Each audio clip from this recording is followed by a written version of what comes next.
এই লোকটাকে ঘিরে বসে আছে 15 জন লোক।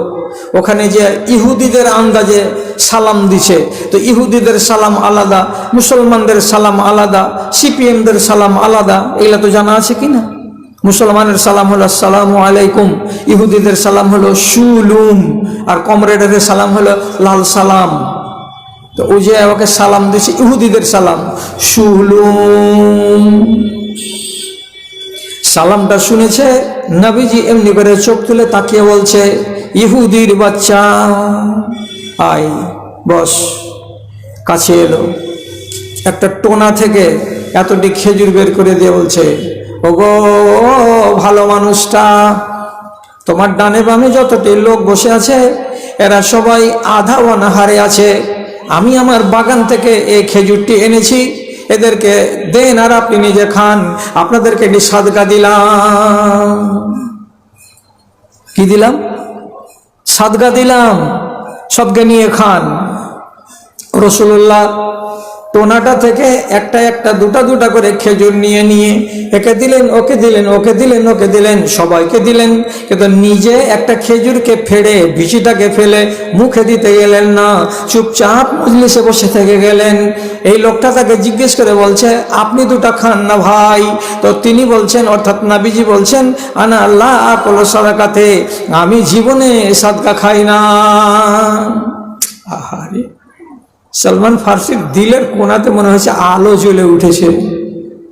ও জি আল্লাহ, তাহলে রাহিব যেটা কথা বলেছিল আমাকে, কথা তো মিলে গেছে মালিক, এটাই তো সেই লোকের লোক না? এখন আরো দুটা চিহ্ন বাকি আছে। ফিরে চলে গেল সেই দিন। তারপরের দিন আবার মালিকের বাগান থেকে এতটি তাজা খেজুরকে পেড়ে এনে আবার মসজিদে নববীতে এসেছে।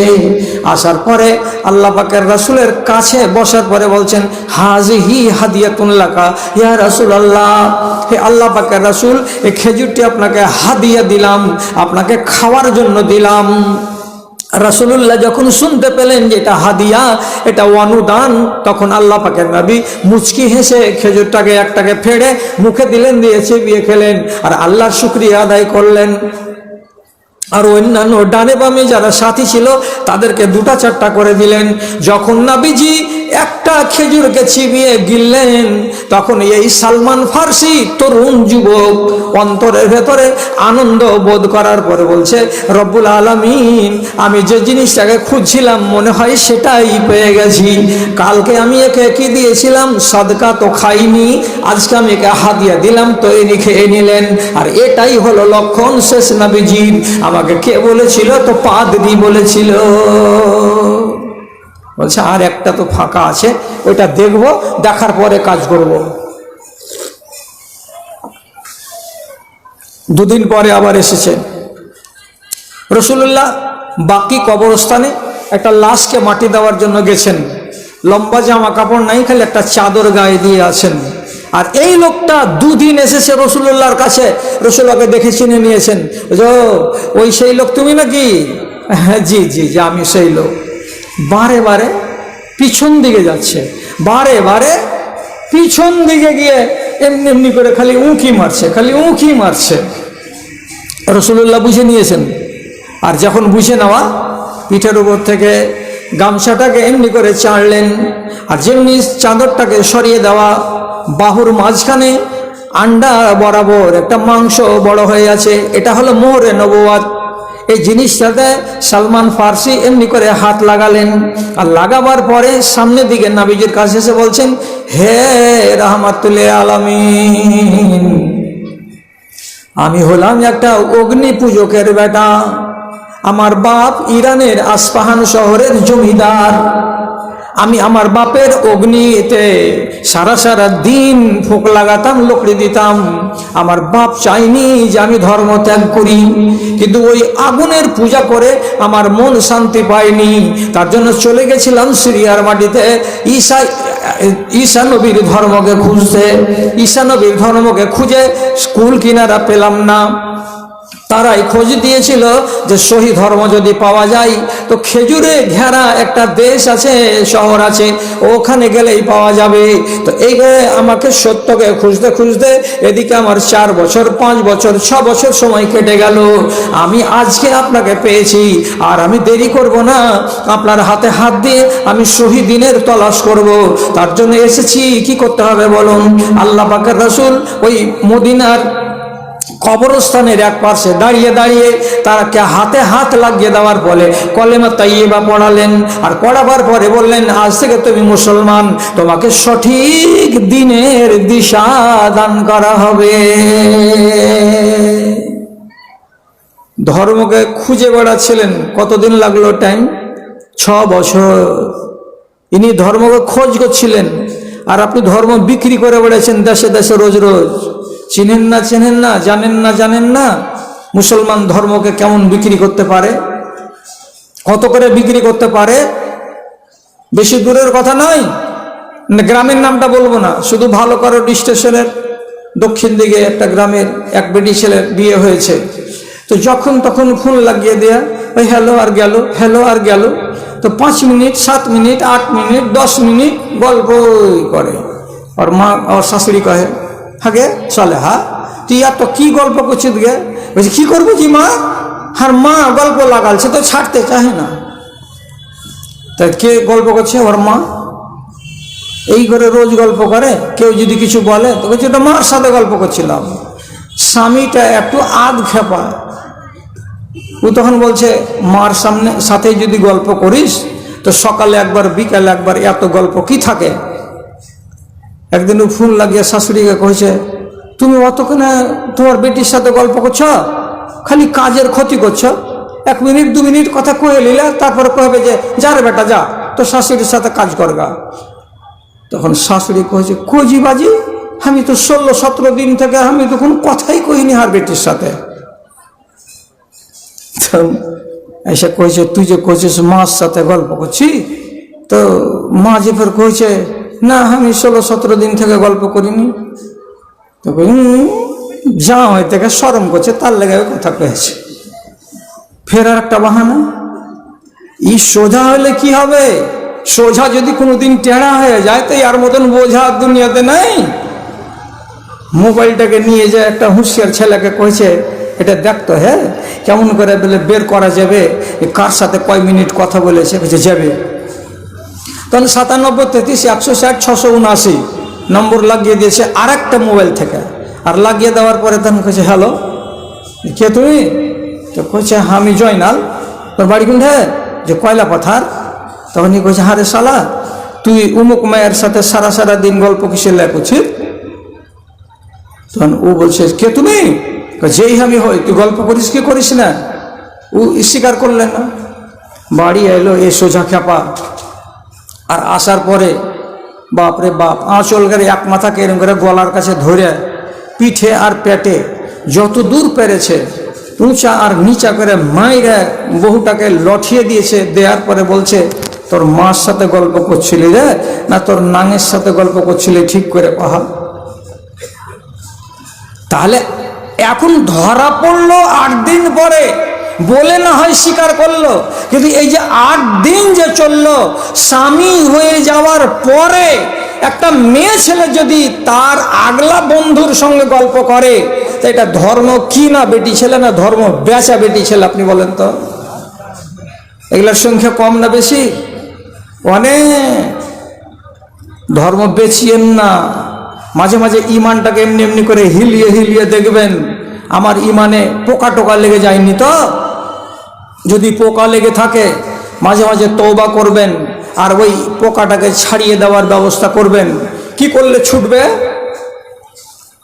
1 নম্বর ওষুধ হলো নামাজের বাইরে যখন তখন আপনাকে বলতে হবে আস্তাগফিরুল্লাহ, কিন্তু বিশেষ করে একটা পাপ করার পরে, বিশেষ করে একটা ভুল করার পরে আপনাকে বলতে হবে কি? আস্তাগফিরুল্লাহ। এটা হলো 1 নম্বর ওষুধ। তাহলে আগকার পাপটা থাকবে না, অন্তরে যেটা স্পট বা দাগ পড়েছিল দাগটা মুছে যাবে।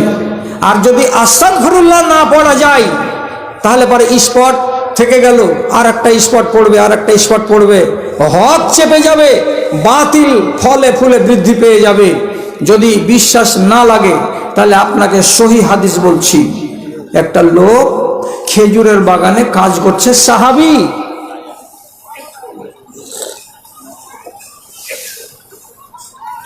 বাগানের কিনারা দিয়ে একটা মহিলা মার বাড়ি যাচ্ছে। সাহাবী তখন বলছে, এ মেয়ে ছেলে, তুমি অত দূর দিয়ে ঘুরে ঘুরে না গিয়ে বাগানের মাঝখান দিয়ে রাস্তাটা দিয়ে চলে যাও, ছোট হবে রাস্তা। মেয়ে ছেলে মানুষ, এই পুরুষ লোকটার কথা ওর মনে লেগে গেল, ঘোরা রাস্তা বাদ দিয়ে বাগানের মাঝখান দিয়ে যেটা রাস্তা ওটা ধরে নিল। হাদিস বলছি, জাল কথা নয়।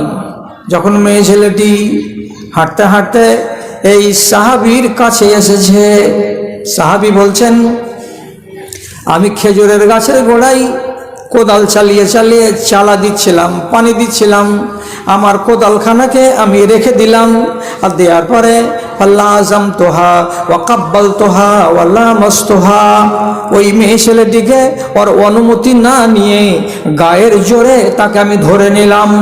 কেমন করে ধরে নিলাম?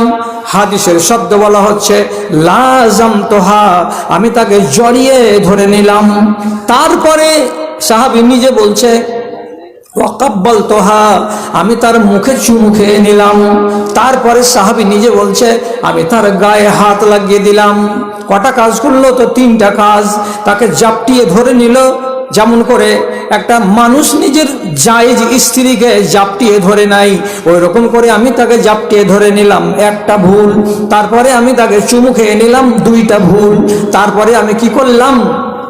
তার শরীরে হাত লাগিয়ে দিলাম, এ হলো তিনটা ভুল। এটা কাজ করে নেওয়ার পর আমি মেয়েটিকে ছেড়ে দিলাম। মেয়েটি আবার রাস্তা ধরে নিজের মঞ্জিলের দিকে চলে গেল। পাপ যে হয়ে গেল, অন্তরে তো দাগ পড়লো। এই দাগ মুছতে হবে কি দিয়ে? মনের ভেতরে স্থির হলো না, আল্লাহ কোন কাজ করলাম? এই দাগি ইমান নিয়ে যদি কবরে যাই তো রেহাই পাবো? সুবহানাল্লাহ। ভাবনাটা বেড়ে গেল, কোদালটাকে বাগানে রেখে দিল। আর দেওয়ার পরে 11:30টার সময় হাঁটতে হাঁটতে মসজিদে নববীতে এলো। ওযু করে আল্লাহ পাকের নবীর পিছন দিকে দাঁড়িয়ে জোহরের 4 রাকাত নামাজ পড়ল। এবার নামাজ শেষে রাসূলুল্লাহর সামনে খাড়া হয়ে বলছেন, আল্লাহ রাসূল, আমি এই কাজ করেছি, আবার আমি নিজে স্বীকার করছি। ফাফআল বি মা শিতা, আপনার যা মনে লাগে আমার সাথে আপনি তাই করেন। যদি থাপ্পড় মারলে আমার অন্তরের কালি দাগ হয় তো আমি থাপ্পড় খেতে রাজি আছি। আপনি যদি লাঠি মারেন তো লাঠি খেতে রাজি আছি। তবে আমার ইমানে যে দাগ পড়ে গেছে, আমার দাগটা ছাড়ানো চাই। রাসূলুল্লাহ বলছেন, আসল্লাইতা খালফি, আমার পিছন দিকে এখানে এসে নামাজ পড়েছো কি মসজিদে? জি নামাজ পড়েছি। ঠিক নামাজ পড়েছ? বলে হ্যাঁ পড়েছি। ঘটনাটা কটার সময় ঘটেছে? যে 11টার সময়। এখানে আসলে কটায়? 11:30টায়। নামাজ পড়লে কটায়? 12:15টায়, তাই তো? হ্যাঁ। রাসূলুল্লাহ পিঠটা কেমনি করে নেড়ে দিয়ে বলছেন, ইন্নাল হাসানাত ইউযহিবুনাস সাইয়্যাত। একটা মানুষ যদি 1 ঘন্টা আগে পাপ করে আর তারপরে যদি আল্লাহ তাআলার কাছে মাপ চাই, রব্বুল আলামিন বলে রেখেছেন, বান্দারে আমি তোকে মাফ করে দেই, তোর অন্তরে দাগ থাকবে না। সুতরাং তুমি এক্ষুনি আমার পিছন দিকে দাঁড়িয়ে 4 রাকাত নামাজ পড়েছো। এই নামাজ পড়ার কারণে তোমার যেটা গুনাহ হয়েছিল, এই গুনাহটা হলো সাগীরা গুনাহ। এই গুনাহগুলোকে আল্লাহ রাব্বুল আলামিন মাফ করে দিয়েছেন। তো নামাজ পড়লাম তো গুনাহ মাফ হয়ে গেল। কিসের জন্য? একবার কেউ চিন্তা করে দেখেছেন? আপনাকে সময় বেশি দিব না, একটুক সময় দিয়ে বলছি। একটা মানুষ 4 রাকাত যদি নামাজ পড়ে তো তাহলে টোটাল 4 রাকাত নামাজে 5 বার আল্লাহ তাআলাকে বলে, আল্লাহ আমাকে মাফ দাও। কয়বার বলে বললাম? চালা করেন, কয়বার? 5 বার। কয় রাকাত নামাজে? 4 রাকাত নামাজে 5 বার আল্লাহকে আরবিতে বলে, আল্লাহ আমাকে মাপ দাও। কখন বলে? যখন পহিলা সিজদা দিয়ে আল্লাহু আকবার বলে উঠবে। আমরা যে উঠছি, ইমাম বলছে আল্লাহু আকবার, উঠে গেলাম, তো সিজদা থেকে উঠে হাঁটুতে হাত রাখা মাত্রই আমরা দোয়া পড়ি একটা। আওয়াজ করেন, কি দোয়া? আল্লাহুম্মা গফিরলি ওয়ারহামনি ওয়াহদিনি ওয়াফিনি ওয়ারযুকনি। 5টা জিনিস আল্লাহর কাছে চাইলাম, তো সর্বপ্রথম কি কথাটা বললাম? আল্লাহুম্মা গফিরলি, আল্লাহ তুমি আমাকে মাপ দাও। একবার বললাম। তাহলে 4 রাকাত নামাজে কয়বার বলা হবে? 4 বার। 4 বার বললাম। শুনছো না তোমরা? নিন চলে গেছো কে? নিন যাওনি না? একটু টাররা হয়ে বসে থাকো, এদিকে তাকাও। 4 রাকাত নামাজে কয়বার বললাম আল্লাহ মাপ দাও? 4 বার।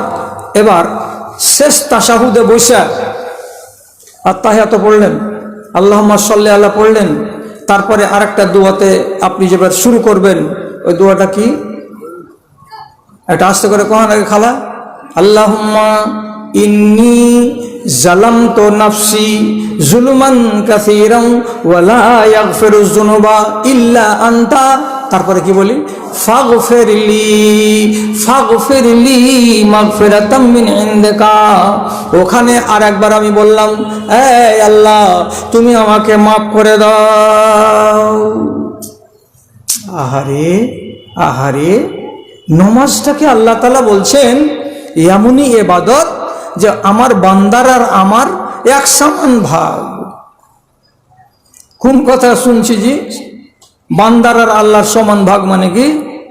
রব্বুল আলামিন বলছেন কোসমাতিস সালাতু বাইনি ওয়া বাইনা আবদি।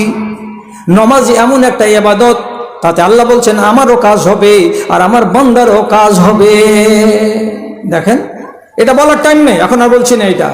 তো নামাজে যখন আপনি 5 বার বললেন আল্লাহ আমাকে মাপ দাও, আল্লাহ আমাকে মাপ দাও, তো আল্লাহ তাআলা কি বলছেন? আপনি আল্লাহ আপনাকে মাপ দেবে না? নিশ্চয়ই দেবেন। কেন দেবেন? ছোট বাংলাটা যেন কেউ না ভুলে, ছোট বাংলাটা যেন কেউ না ভুলে। কি বলছি? স্কুলে পড়া মেয়েগুলো 10 জনকে শিখাবা, 1000টা নেকি পাওয়া যাবে। কি বলছি? বান্দার কাজ হলো পাপ করা, আল্লাহর কাজ হলো মাফ করা। বলেন, কি বললাম? বান্দার কাজ হলো পাপ করা, আল্লাহর কাজ হলো মাফ করা।